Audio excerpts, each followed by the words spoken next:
This is a presentation on Israel and Iran conflict by Brandy Finney. I'm going to start by talking about this conflict by what we learned in Module 1 about realism and liberalism.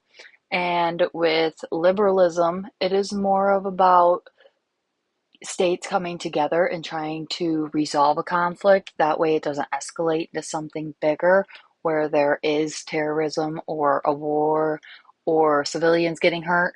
It's more of just a compromise. With realism point of view, it's more of about power and security. So with this conflict itself, it does not really have a liberalistic view. It's more a realism view. With this conflict, there is a chance of a war happening because, like, Israel and the US now have both attacked the nuclear and military facilities. Um, well, the US has attacked the nuclear facility to kind of shut down the program because of other situations. This is more about Israel and Iran. But Iran is also allies with Hamas, and Hamas is battling Israel and Gaza right now, which creates a little more tension between everything because Iran and Hamas, they're working together. And Israel is allies with the US, and President Trump just sent over bombs to different nuclear facilities in Iran to get rid of them. There are different national interests between Israel and Iran. Israel's national interest is like their views on Iran's nuclear programs as seeing them as an external threat. And their regional security is another natural interest because of the Iranians' capability to build a missile and the proxy forces in their region. The goal is to take down the missile production and make it harder and to weaken those proxy forces so they don't have as much capability. And this this will help the Israel people gain more security in their state and help potentially strengthen things with their allies. Now, for Iran, their interests are a little different.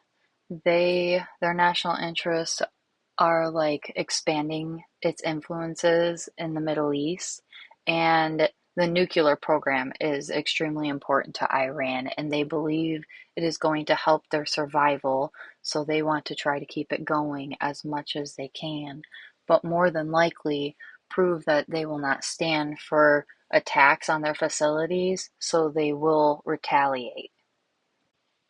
Now I'm going to look more into the levels of analysis, which there are four, being global, state, domestic, and individual. For this conflict, the best to get a better understanding of what is going on or why it's happening, in my opinion, would be to look at the global and state level of analysis. This is just so much that is going on with like other states and third party state or uh con- third world countries getting involved, and there's like rebellions, and they're all just working together. So I just feel like these two levels of analysis would be the best ones to go with. As talked about in Module 2, state level analysis looks at the alliance formations, power, balance of power, or wars, trade agreements, things of that realm. With this conflict itself, the alliances that were formed was with like Israel and the US and UK and France and Saudi Arabia. And Iran formed alliances with um other people, like they aren't countries that have a lot of money. They are more poverty.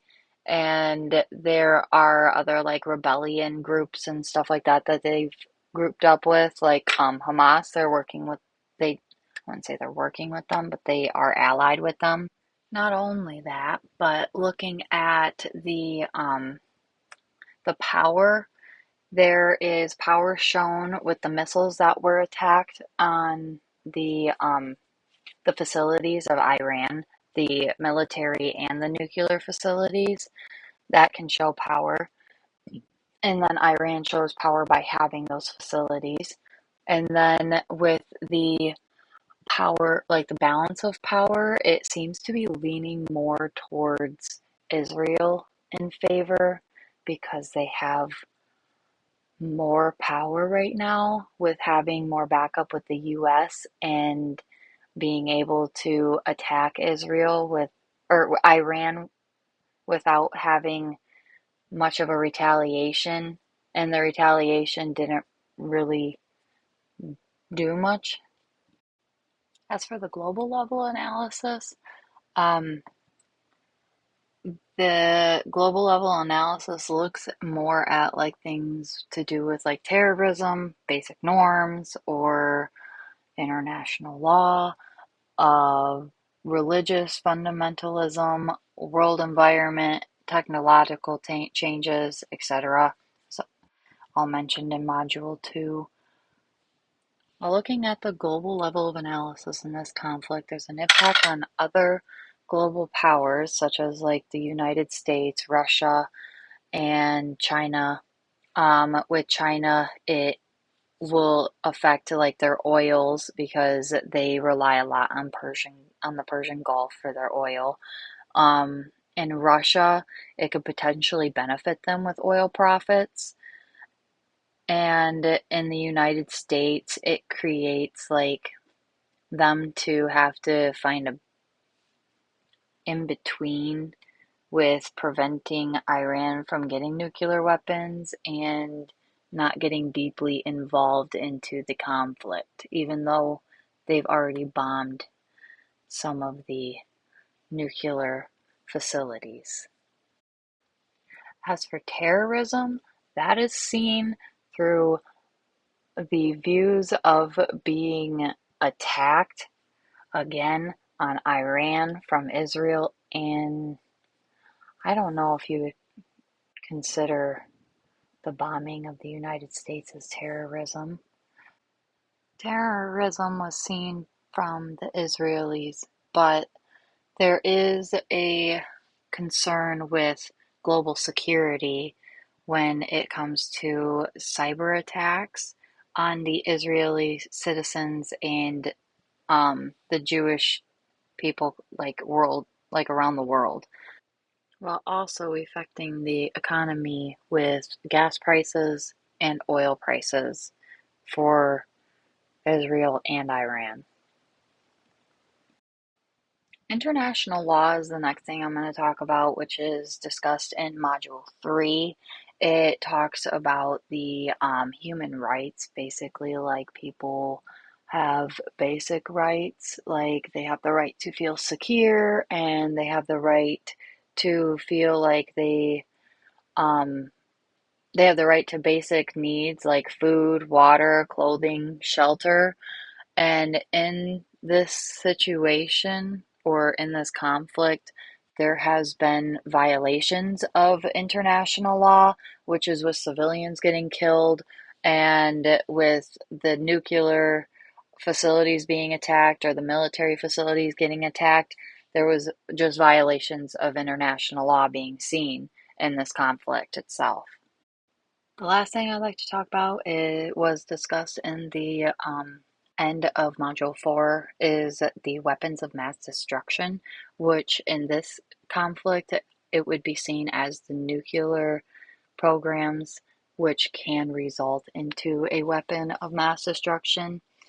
I just wanted to point out that the fact that there was or is a weapon that can be created in this conflict to create a mass destruction and potentially cause huge damage